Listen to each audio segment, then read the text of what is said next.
وہ روح جو مجھ میں ہے جو ناصرت کے یسوع میں تھی وہ کہتا ہے میں اپنی کلیسیا بناؤں گا۔ یہ بات انہوں نے کہی میں نے نہیں، لیکن کیسے؟ وہ کیوں نہیں بتاتے؟ یہ میں ہوں، میں چلا جاؤں گا لیکن واپس آؤں گا اور اپنی کلیسیا تعمیر کروں گا۔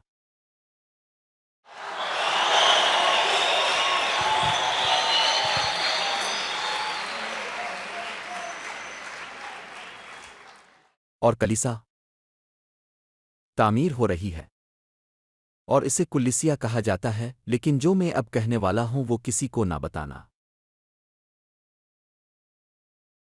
چرچ خدا کی حکومت ہے۔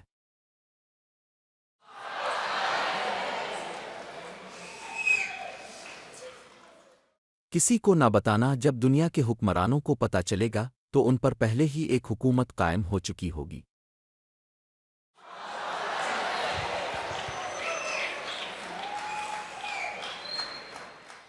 جب حکمرانوں میں سے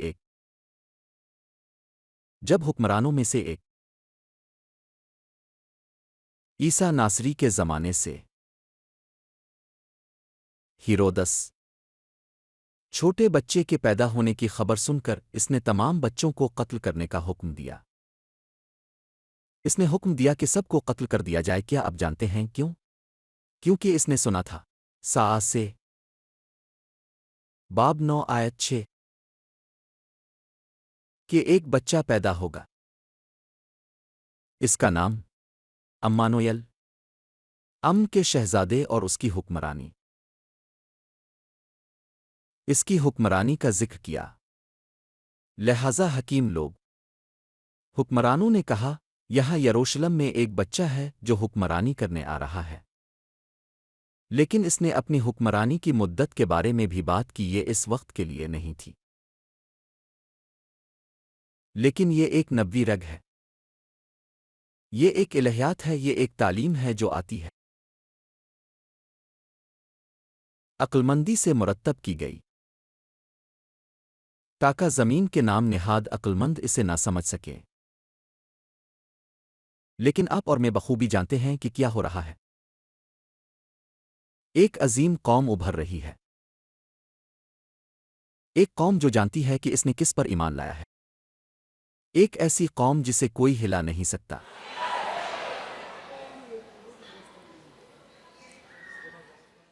اور وہ حکومت اب الفابیر رہی ہے، اور یہ وہ حکومت ہے جس کا 6000 سال سے انتظار کیا جا رہا تھا۔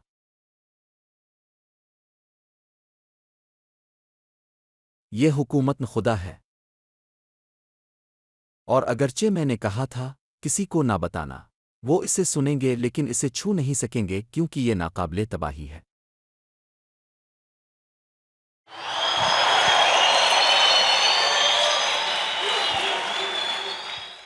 امثال 29:12 میں یہ ہمیں بتاتا ہے مذاہب کا کیا ہوا۔ امثال باب 29 آیت 12۔ اگر کوئی حکمران جھوٹے الفاظ پر توجہ دیتا ہے تو کیا اس کے تمام خادم کیا ہوں گے؟ اور تم کس حکومت پر بھروسہ کرتے ہو؟ مجھے ایک بات بتاؤ، حکمرانوں نے کس چیز پر توجہ دی ہے؟ جھوٹ پر۔ لہذا وہ اور ان کے خادم کیا ہیں؟ بدکار۔ کولمبیا کے مسائل کا کوئی حکومت حل نہیں کر سکتی، دنیا کے مسائل کا کوئی حکومت حل نہیں کر سکتی، صرف خدا کی حکومت ہی یہ کر سکے گی، صرف وہی حکومت یہ کر سکے گی۔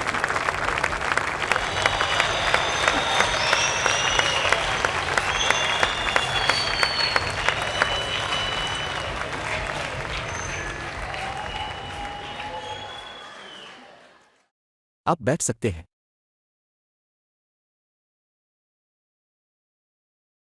دیکھو میرے خلاف جو ظلم آ رہا ہے وہ پہلے ہی موجود ہے۔ ناصرت کے یسوع نے اس کی پیشین گوئی کی تھی۔ انہوں نے اس کی پیشین گوئی کی تھی، اور یہ ایک ظلم ہے جس کی کوشش کریں گے کہ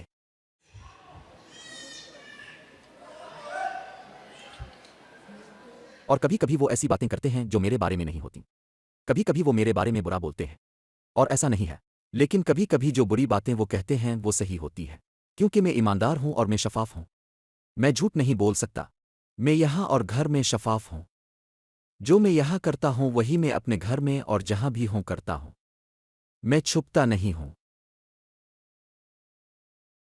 میں کمزوری کے لباس میں آیا ہوں، اور وہ اس کا فائدہ اٹھاتے ہیں، اگر ہم اس کے جسم کو چھوئیں تو اس کی حکومت گر جائے گی، لیکن یہ ایک بادشاہی ہے جس کی ایک بنیاد ہے،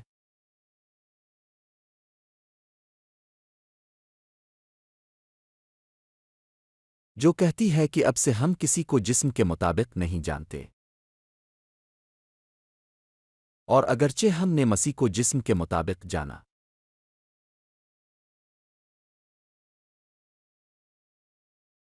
اب ہم اسے اس طرح نہیں جانتے۔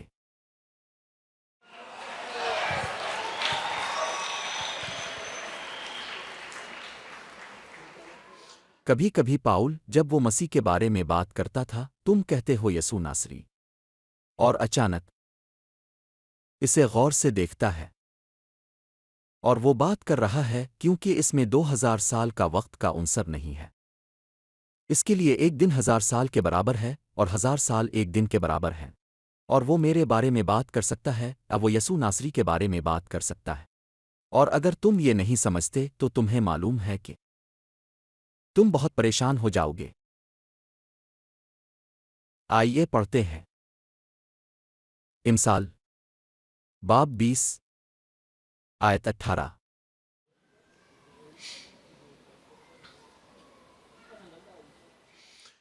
خیالات مشورے کے ساتھ کیا ہوتا ہے؟ خیالات سلیمان نے کہا، کیونکہ بہت سے خیالات ہیں جو انسان کے دل میں آتے ہیں، یہ بہت سے ہیں برے اچھے تباہ کن، کچھ خیالات اب کو کہتے ہیں یہ صحیح راستہ ہے،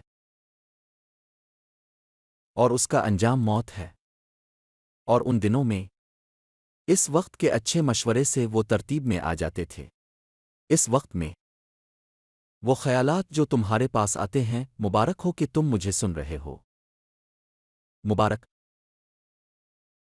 کلیسا، حکومت، جب تمہارے پاس کوئی خیال آئے اسے ترتیب دو، اسے اچھا مشورہ دو، جلدی سے عمل نہ کرو، اور تم اسے ترتیب میں لے آؤ گے۔ تم اسے کیسے ترتیب میں لاؤ گے؟ خدا کی طاقت سے، نہیں اس طاقت سے جو سلیمان کے پاس تھی، جو آسمان کے نیچے کی حکمت تھی، یہ آسمانی حکمت ہے۔ انجیل کیا ہے؟ خدا کی طاقت، تو پھر تم اپنے خیالات کو کس سے ترتیب دو گے؟ اور کیا ہوتا ہے؟ مجھے آیت دوبارہ دکھاؤ، اگر تم اسے ترتیب دو تو کیا ہوتا ہے؟ اور دانشمندانہ رہنمائی کے ساتھ کیا کیا جاتا ہے؟ تو تم انہیں ترتیب دو گے، اور دانشمندانہ رہنمائی کے ساتھ تم جنگ کے لیے جاؤ گے، اپنے خاندان کی جنگ کے لیے، اپنے بچوں کی جنگ کے لیے، جنگ کے لیے جو آزمائشیں تمہارے سامنے آئیں گی وہ تمہارے پاس آئیں گی، سنے میرے پاس بہت سی آئیں، اور کبھی کبھی خیالات آتے ہیں، اور وہ اس پردے کو انسانی، لیکن وہ ترتیب میں آتے ہیں انجیل کے ساتھ جو خدا کی طاقت ہے، اور میں جنگ کے لیے تیار ہوتا ہوں،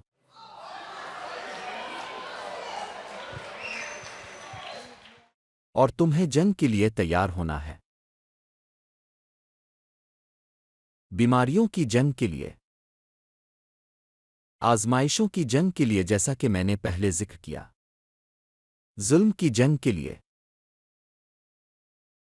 جب لوگ تمہارے بارے میں باتیں کریں تو جنگ کے لیے تیار رہو، اور کبھی کبھی وہ سچ ہوتی ہے، کبھی کبھی وہ سچ ہوتی ہے، کبھی کبھی وہ جھوٹ ہوتی ہے، کبھی کبھی ناانصافی ہوتی ہے، لیکن کبھی کبھی سب کچھ سامنے آ جاتا ہے، کیونکہ کوئی چیز چھپی نہیں رہتی جو سامنے نہ آئے، اور یہ تمہارے لیے اچھا ہوگا چاہے وہ سامنے آ بھی جائے، یہ تمہارے لیے اچھا ہوگا، کیونکہ یہاں ہم سب لنگڑے ہیں کہ لنگڑا راستے سے نہ ہٹے، ہم سب کو لنگڑاہٹ ہے، ہم سب نے کسی نہ کسی موقع پر کچھ ایسا کیا ہے جو ہماری ضمیر کو تکلیف دیتا ہے، لیکن عقلمند مشورے کے ساتھ خیالات کو ترتیب دیا جاتا ہے اور اس جنگ کے لیے تیار کیا جاتا ہے جو آگے ہے۔ کولمبیا کی کلیسا اپنے خیالات کو ترتیب دو، انہیں تیار کرو، کیونکہ ایک بادشاہی زمین پر آ رہی ہے۔ آئیے دیکھتے ہیں سا باب 11 آیت 1 سے 5 تک۔ سا باب 11 آیت 1 سے 5 تک۔ سو کے تنے سے ایک شاخ نکلے گی،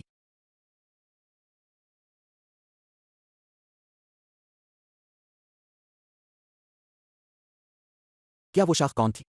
کیا وہ ناصرت کا یسوع تھا؟ لیکن یہ سنو، اور اس کی جڑوں سے ایک کومپل پھوٹے گی،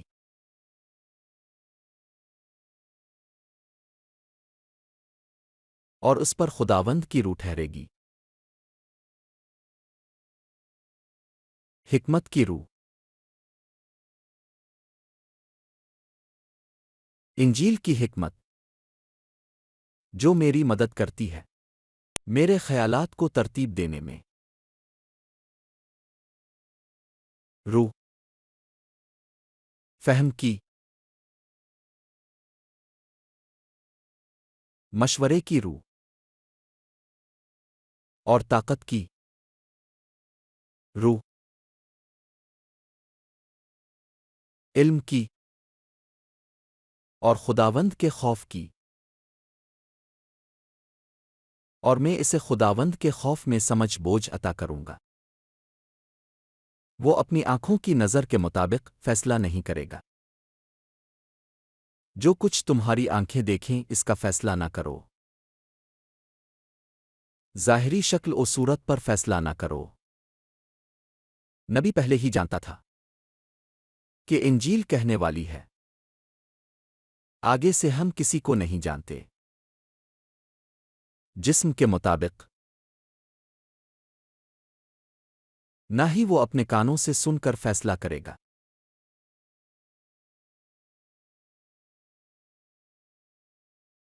بلکہ وہ غریبوں کے ساتھ انصاف سے فیصلہ کرے گا،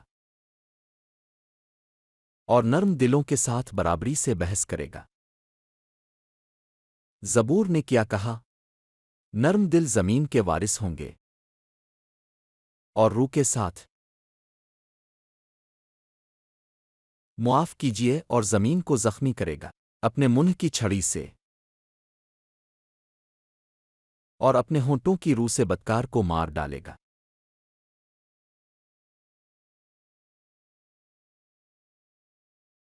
جو جھوٹے حکومتوں کے جھوٹ کے تحت زندگی گزارتے ہیں۔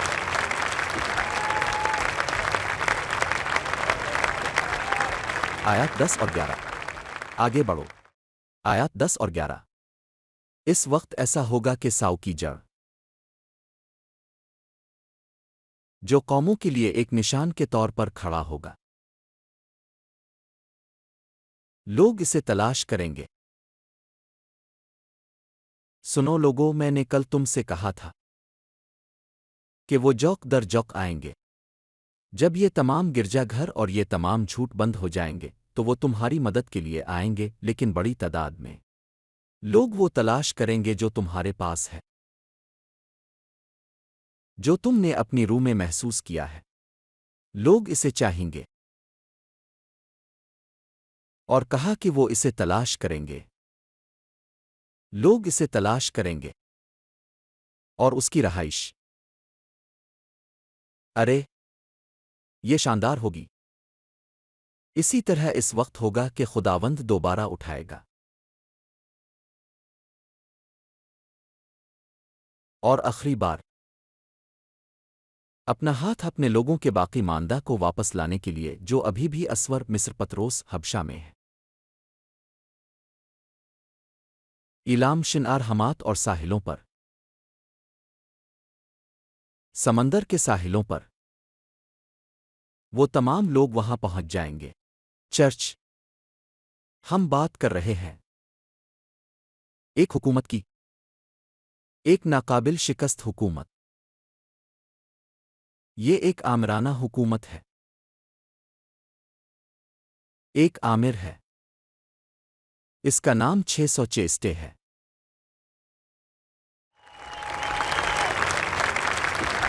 اور وہ مشورہ نہیں مانتا۔ یہ یسوع مسیح ہے جو پوری دنیا پر حکمرانی کر رہا ہے۔ ابا باپ، زمین کے چہرے پر ایک طاقتور حکومت۔ کہو میں اس حکومت کا حصہ ہوں۔ تم دیکھو گے چرچ، تم اپنی آنکھوں سے دیکھو گے۔ موسیقار برا کرم، بشپ مارٹن، میں تمہیں بہت چاہتا ہوں چرچ، میں تمہیں چاہتا ہوں، میں تم سے محبت کرتا ہوں۔ جلد ہی ہم تبدیل شدہ جسموں کے ساتھ ملیں گے۔